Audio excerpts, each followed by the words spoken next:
Welcome back to another episode of the Minds with Hakeem podcast. I'm your host, Jjuan Hakeem, and I'm here with a very, very, very familiar face. I think you've been the most interviewed guest on here. What's this, number 3?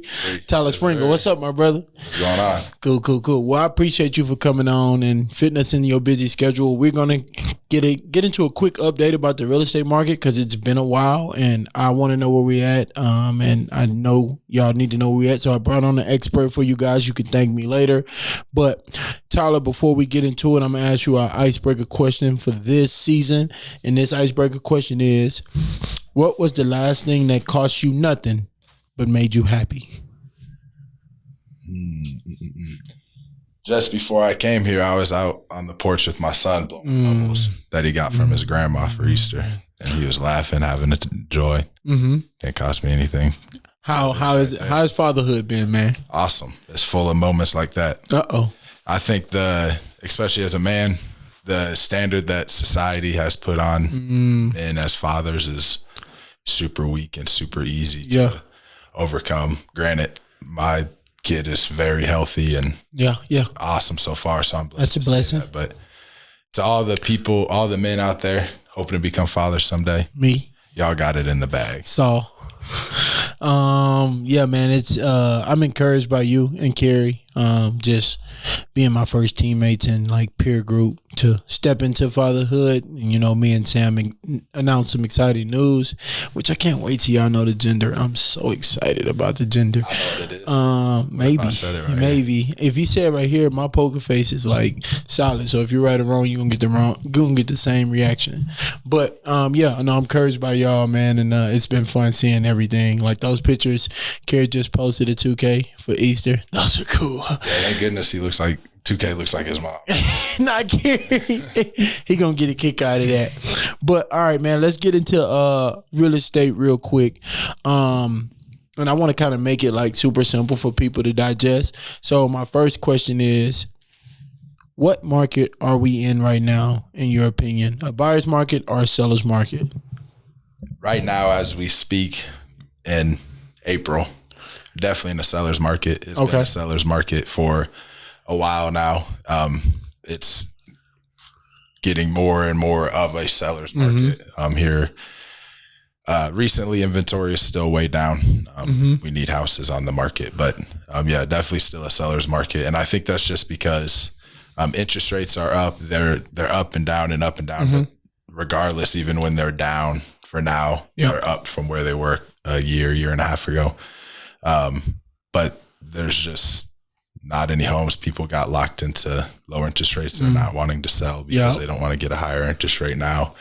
And real quick, could you kind of explain what a seller's market is real quick for us? Yeah, so a seller's market is anytime there is less than 3 months of inventory on the market. And months of inventory means if no new houses came on the market after today, it would take 1 month, 2 month, 3 month for the supply to completely run dry if the same amount of sales and homes going under contract continues. And what? Go ahead. So right now we're, depending on the week, about 2 months of inventory, and depending on what you're factoring in. If you're factoring in some of the smaller towns around Des Moines or new construction and stuff like that, upper 2 to 3 months of inventory. So still very much a seller's market. And then anywhere from like 4 to 6, they say, is like a neutral market. And then anything above 6 months, it's a buyer's market. I never heard of neutral market, but that makes sense if they putting it in frames of like months. Yeah, that's where you see, the sellers who have really, really taken care of their home. They're still reaping in the benefits in most offer situations, but houses that haven't been taken care of, they're not getting a ton of attention, as they quote unquote should be in a neutral market. So what does this mean for buyers existing in a seller's market? Like, how aggressive do they have to be? What does this mean for them? For buyers, it can be tough right now, but nothing that can't be, overcame. They're facing just, for one, like we talked about, higher interest rates. So, a $200,000 house now is going to cost a lot more to own on a month-to-month basis than it would have a year and a half ago. So people's budgets have kind of shrank, and obviously with budgets, their wants and needs have changed. So I want a fenced-in backyard versus you need a fenced-in backyard because you had to tighten up your budget a little bit to be able to afford it month to month. But when it comes to like offer situations, when you're ready to make an offer on a house, you don't have a ton of time to think about it. Whether or not you're facing multiple offer situations, which multiple offer situations got real well known, last summer, just because there's a ton of them. They're starting to creep back in, especially for the right houses. So just basically, in short, buyers need to stay ready to go. And when they see a house they like, when they see a house they get a good feeling about, be ready to jump on it, and off giving the seller what it's worth. So what are you telling your people you working with now? Like when you see something come about or they send something to you, are you getting in there right away? Or we're trying to get in there ASAP. That's why there's my phone right there. Calls, that's Marquis. Marquis disrupting the pod. But go ahead, keep all that distraction. Just telling them, to be patient. The right house is going to come along. But again, once the right house does come along, we're going to attack it right away. And we're not going to try to lowball people. Now, if it's a house worthy of being lowballed, then that's a different story. But if it's a house that you like and you like it for a reason, let's go try to get you that house and give them a good, competitive, and quick offer. It is the best that I can do for you. And if you find yourself in a multiple offer situation, it sounds cliche or whatever, but it never fails that it always works out. If you lose out on a multiple offer situation, there is a reason for that. You aren't going to get along with the next door neighbor or, something like that. You never know. And it never fails that when someone's lost out on a house in a multiple offer situation, at closing day for the house that they eventually get, some comment is made that they're glad that they lost out on these other houses. I remember when we bought our first home on the south side, we was like the fifth or sixth person to see the house, and we got there right away almost. And we put in like the ninth offer. People offered without like even seeing the house. Is that still happening today? Not nearly as bad as it was then. You were in the thick of it. That was 2021. Yep. You were in the thick of it. It's not like that. Okay. At least in my recent dealings, it's if there's multiple offers, there's like 2 or 3 versus like 9 and 10. And they're not. I haven't dealt with 15, 20 grand over asking price offers and stuff like that. We had a listing in Grimes go up, and we just got 3 offers on them, but all 3 offers were right around list price, and they just had some different wants and needs attached to it that the winning one didn't. So, but nothing crazy like you had to deal with. Okay. But you had to deal with that, and looking at it a couple years later now, you've seen an insane amount of equity growth. So yes. At the time you went over ask price, and obviously that's nerve wracking, but people like you, who bought a house at that similar time, they're sitting there with, seeing 15 to 20% increase on their house already. So, and we'll get into when is the right time to buy, because I know a lot of people who are listening is probably still renting, and I want to know the benefits of that in this market. I wanted to get your opinion on, because I hear a lot of couples around my age talking about it. How do you feel about what's the pros and cons of new construction right now? So the pros are obviously it's brand new. You don't have to deal with maintenance or as much maintenance. You don't have to deal with updating, things like that. Most of the time, the finishes are, white finishes, things like that, on-trend finishes. And then the cons to it, kind of cookie cutter feel. You're probably getting a little bit less space than you could if you bought a $300,000 resale home or a $300,000 new construction home. That resale home is going to be a little bit bigger. And then in new construction, sometimes the lots are a little bit smaller. Days, I've been seeing that too. To be able to make it affordable, they have to give you a little bit of a smaller yard. So that's why they doing that. So if you have 2 German Shepherds or something like that, and it'll be tough to find them a yard. You trying to get another German Shepherd? Did a shout out to Hannah. Yep. I already have the name picked out. We already got our kid name. No, I'm just kidding. We do. But I want to ask you: do you feel like Iowa is transitioning into there won't be any new houses, a lot of new houses with backyards, or do you think that's just what's in now? Both. I think it all depends on the price point, and that's really a big. When you go up in price point, you start to get bigger yards and stuff like that. So there's any more like a quote unquote affordable new construction, more first time home buyer new construction. The yards are going to be small. Yeah. I can't see how builders can afford to build on bigger lots. Okay. And still make it below $400,000 just with the price of materials and stuff like that. Have wood went down yet? I haven't been attached to it. From where it was. Okay. But, I mean, everything's up. It's still up. But there's not like that huge shortage anymore from my understanding. They've got more workers. Dude, how I know the economy is still expensive, I look at what McDonald's and Chick-fil-A are able to pay their employees, which is good. But like when you see an employee at that level getting $20 an hour, just know they're making money. You're paying for it on the other side. Yeah, people are spending money, and I think that's why the real estate market is so strong. Like, there's a lot of other things going on, but unfortunately, I think that the real estate, the things going on in the economy that are obviously bad or down right now, have a lot more of an impact on lower income people, lower income families, which is unfortunate. But in terms of families that are in that home buying category, a lot of them are still going strong with their jobs and that type of thing. So, I want to it's alive and well. I want to speak on. I give you a situation for renters because I want renters to know what to be doing right now too, because we talk a lot about ownership and the importance of that. And I won't speak on like credit when I give you the situation. I'm just assuming credit is fair or good. So what should the 27-year-old couple who's living together already as renters and looking to buy a house, and they both, let's say they make on together $85K together, joint income, what should they be doing right now in this market as far as trying to build ownership and find that first home? Yeah, so number one, there's absolutely no rush. Yeah.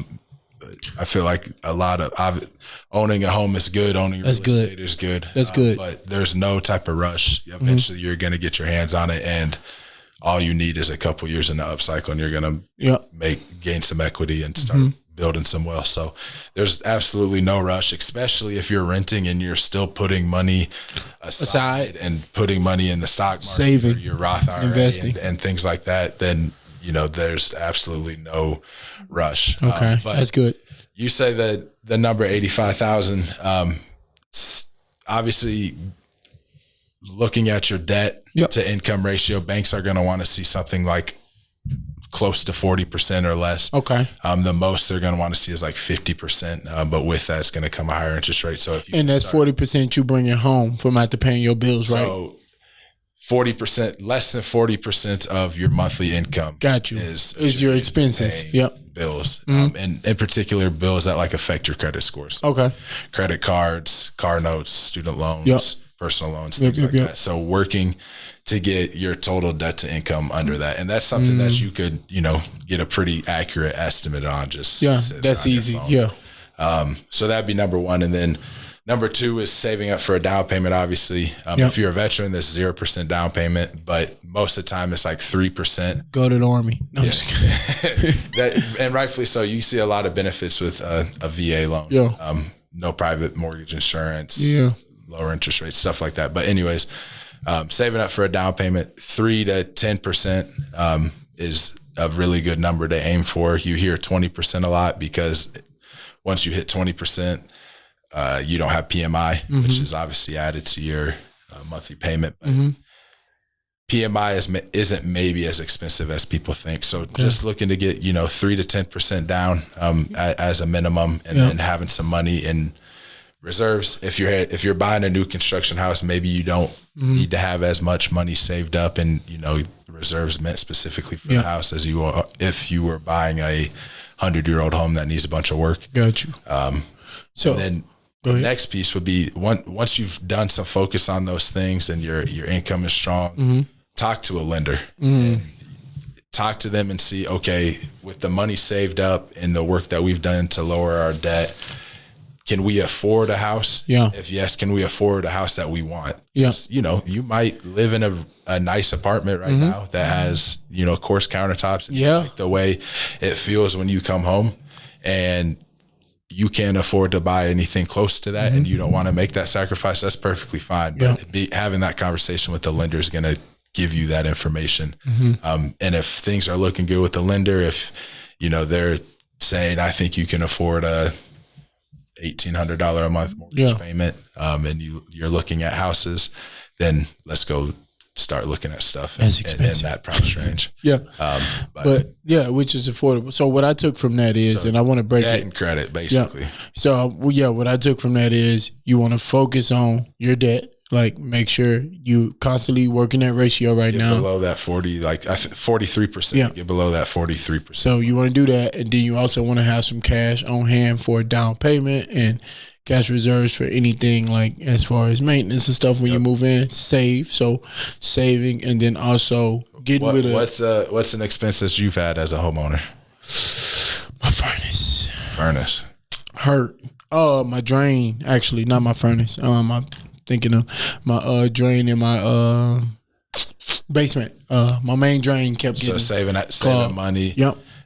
To be able to handle something like that. Because if you don't handle something like that, emergency fund is important. They say $1,000 per person, but we really try to have like $2,000 per person. Seriously. If you're gonna be broke at closing day, no money, don't buy a house. Okay, that's good. So that's good. If you're going to be broke at closing day, it's not the time. You still need to save for a couple more months, maybe 6 or 7 months to get yourself where you need to be. And I got one question, because you did say get with a lender. Would you suggest contact the lender first or the realtor? Would that save you time if they contacted the lender first? I mean, feel free to reach out to me whenever. Call him at any time. At any time.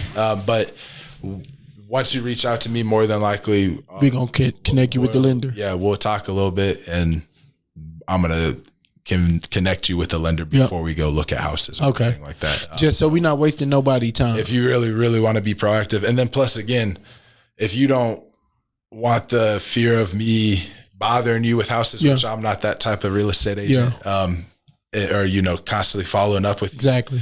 Reach out to a lender and, again, see what you can afford, and see if you're in good standing. They're going to tell you, hey, what if we get this Chase credit card pinned down a little bit? Then I think you're good here, So they'll be able to give you some insight on stuff. So at the end of the day, the lender is going to be the one to take it all off. Yeah, my lender is awesome. I just know a lot of people in lending now. It's a good problem to know. But a lot of people are lending, a lot of people in sales. Exactly. Estate agent sales. So, Tyler, I appreciate that. I want to give you the opportunity to have one more thing that you want to get across about the market right now, and we'll start doing these updates more frequently. When I say more frequently, I'll try to get one episode in per every 2 seasons. So might be Andrew next. He gonna be a little jealous when this content come out. He'll be all right. We love you, Drew.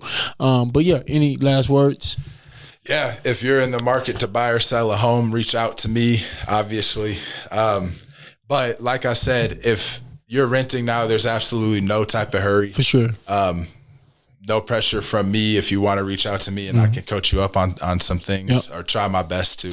But no type of pressure to hurry into home ownership.